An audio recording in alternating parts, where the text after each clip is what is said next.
Яңалыклар чыгарылышы үз эшен башлап җибәрде. Студияда Алина Хисматуллина, хәерле кич. Җил давыл республикада һәм шәһәрдә зур зыян салды. Җәйнең беренче көннәрендә нинди һава торышы көтелә? Һава торышына карамастан, иртәгә шәһәрдә коену сезоны ачыла. Пляж кунакларны кабул итәргә әзерме? Гүзәл Шихапова ачыклады.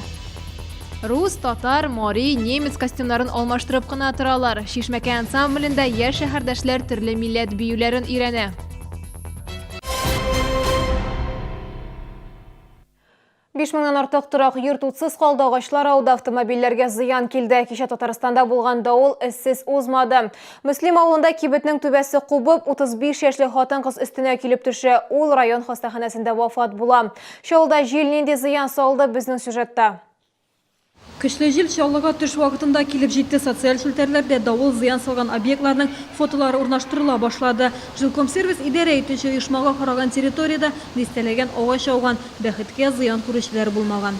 Вчера в вечернее время, значит, во время и после того, как ураган прошел, было организовано 6 мобильных групп для того, чтобы они обходили придомовую территорию. Было повалено 11 деревьев, как я уже сказала. Все они оперативно были распилены, проходы, проезды были очищены. На данный момент организован их вывоз. Балалар бакчасы мәйданында да бер кайын ауган, газ бистәсендә тополь агачы машинага ауган. Коммуналчылар да, шәһәрдәшләр дә зур зыян күрде. Ауган агачларны утынга дип җыештырып та алучылар бар. Да просто увидел упавшее дерево и все, больше ничего. Подошел, спросил, как говорится, забирай. Төзелеш объектлары янында коймалар ауды. 16-нчы комплекста төбәк аерылган. Җил давыл вакытында 112 хезмәтенә 300-гә якын хәбәр килгән. Синоптиклар белдерүенчә, алдагы көннәрдә суыта. Төньяк-көнчыгыштан килгән җилнең тизлеге секундына 17 метрга кадәр җитәчәк. Гүзәл Шихапова, Елена Камалова, Сергей Вильданов, Яңалыклар. Автостанцияда пассажирлар йөртүчеләр арасында килеп чыккан гауга икенче юнәлеш алды. Далькама оешмасының администраторы ачлык игълан итте. Бүген транспорт һәм элемтә бүлегендә туклану һәркемнең шәхси эше дип аңлаттылар. Исегезгә төшерәме, Далькама шәһәрара рейсларга билетларны тимер юл вокзалында сатты. Ә шоферлар исә пассажирларны платформадан утыртып алып китә иде. Теманы Гүзәл Шихапова дәвам итә. Социаль челтәрләрдә күп санлы мөрәҗәгатьләр урнаштырылгач, башкарма комитет юл күзәтчелегенә легаль булмаган пассажир йөртүчеләргә карата шикаят белдерде. Транспорт һәм элемтә бүлеге башлыгы сүзләренә караганда, аларны ачыклау буенча рейдлар еш уздырыла. Далькамага килгәндә оешманың пассажирлар йөртергә хокукы юк. Некоторые лица представляются перевозчиками, да, а на самом деле не являются перевозчиками, а осуществляют лишь продажу билетов. Также происходит подмена понятий и введение в заблуждение. Продавать билеты вы можете не обязательно на самом ЖД вокзале, где угодно, да. Если у вас есть разрешение, пожалуйста, продавайте, да. Отправление маршрутов по межмуниципальным осуществляется с пункта отправки официально вошедшим в реестр.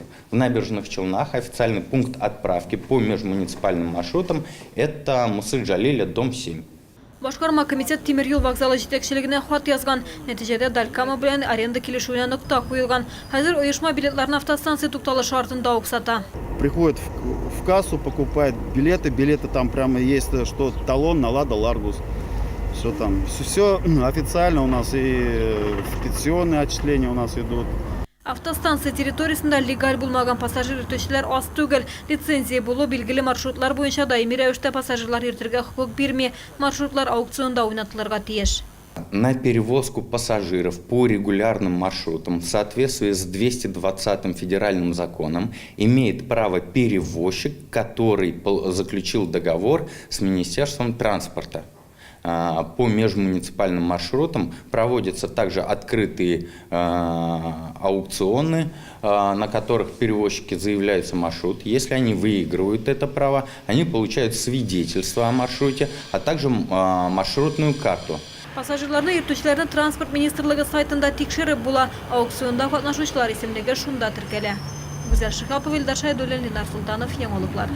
Һава торышы җәйге булмаса да, иртәгә шәһәрдә рәсми рәвештә коену сезоны ачыла. Пляж территориясе шәһәрдәшләрнең һәм кунакларның ялы куркынычсыз булсын өчен барлык шартларны булдырырга тиеш. Узган елгы мәгълүматларга күз салсак, 9 кешенең гомере суда өзелде. Шулар арасында бер баланыкы да. Фаҗигале очракларны булдырмас өчен бүген пляжны җитди тикшереп кабул иттеләр. Türlü ülke bilgiçlerinden turgan komissiya barısında tekşire. Kutkaruşlarını ezirlevge ayrıca ihtibar berile. 3 posta 6 kutkaruşu irtengi 9'dan kişki 9'a kadar kiz oturacak. Подготовка проходила в учебном центре на ГЭСе. Обучали кидать круги, конца Александрова, первую помощь, как оказывать полностью всему обучили. Плюс обучали меня еще этому в армии. Medpunktda irteden kişkiye kadar işleyecek tekşürü barışında birinci yardım ko'rsatuv için kerakli preparatlar var deb anlattılar. Былтыр şehirdaşlar hişrak jarohatlar bilan mürajaat etgan. Июнь месяц холодный был, не купались особо, а были травмы очень много. Травмами оказывали там ушибы, падали, дети падали, взрослые падали с велосипедов. Komissiya plyajning çistalığına, şişini bölmelerine de ihtibar etdi. Kimçilikler var, emmi alarını plyaj yetekçiligi tez arada tüzete ala. Misal için devlet standartları boyunca kutkaruşlarga yol yutu için alacak gerek. Plyajda bizning aybet motor chista ishlangan bor shul ajrak deyman deb tatarcha aytganda ruscha aytganda shul пожарный безопасность bo'yicha shit bo'yicha вот alarni men o'ylayman что yasarlar qo'yarlar a так qolganlari все нормально bizning ish bo'yicha bizim bo'yicha dokumentatsiyalari bor alarning. Şehirdaşlarning qo'rqinchsizligini ta'min etish uchun qutqaruvchilar navigator quyma stansiyasi yanida ham g'iz bistesindagi o'zak uramında da kiz o'tiracak. Güzel Şihapova, Lenar Sultanov, Yangiliklar. Жиңу паркында халыкара балаларны яклау көне билгеләп үтеләчәк. 1 июнь көнне паркның зур сәхнәсендә Капитошка балалар бәйрәме була. Балаларны кызыклы программа, төрле конкурслар һәм турнирлар, бүләк тапшыру тантанасы көтә. Бәйрәмне шәһәр башкарма комитеты һәм Татарстан Республикасы Яр-Чаллы шәһәренең Сәүдә сәнәгать палатасы берлеге оештыра. Биредә сәламәтлек саклау, мәгариф, спорт өлкәсендә бушлай консультация зоналары һәм балалар мәйданчыклары эшләячәк. Төрле балалар табиблары, педиатр, ортопед, аллерголог һәм башкалар теләге булганнар qabul etecek. Şişməkəy ensemblində balalar türlü millət xalqının büyülərin öyrənə. Repertuarlarında bir neçə distə büyü. Yaş şəhərdəşlər шығышлар вaqtında tez генә татар костюмын маринықына, онысын әрмәннікіне, onları немец костюмын киерге öyrəngən. Büyüşlər белән безнең иҗат төркеме очрашты. Şallıda 86 millet vekili yaşlı Şişməkəy ansamblında küp halık büyüğün öyrənirge tırışalar. 7 yaştan ök balalar bik tilep aralaşa, tanışa hem biyilər. Миңа бик ошый бию татар биюе һәм немецкий биюе.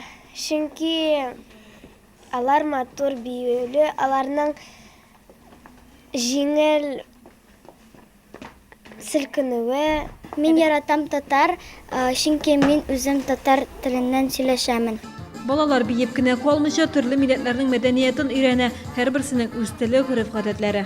Балалар бик интерес белән киләләр шушы безнең коллективка. Монда алар яңа дуслар табалар үзләренә. Бик ошый дип уйлыйм инде үземчә инде аларга шөгыльләнергә. Монда бик күңелле. Алар телләрдә кайсы вакытта өйрәнәләр, ничек исәнләшергә, ничек бер-берсен хөрмәт итәргә. Менә бездә гомумән әйткәндә дуслык кем сәләт әйтәсем килә минем. Ансамбльга йөрүчеләр арасында хореография юнәлешен сайлаучылар күп. Güzel Şihapova, Lenar Sultanov, Yangiliklar. Иртәгә Рамазан айының 17-нче көне Чаллыда сәхәр ашау 0 сәгать 40 минутта тәмам булырга тиеш. Авыз ачу 20 сәгать 7 минутта башлана.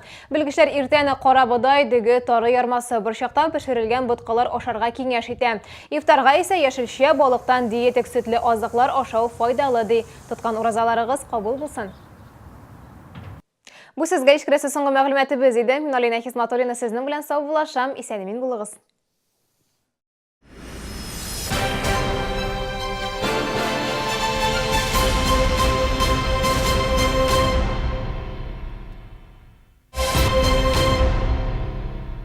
По совету дедушки, по совету мамы, ем пломбир советский.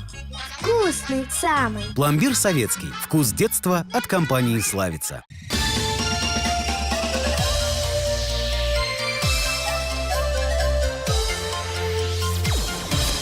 Яңа ешлык, яңа киңлек, яңа биеклек. Күңел радиосы Чаллыда 92.6 FM.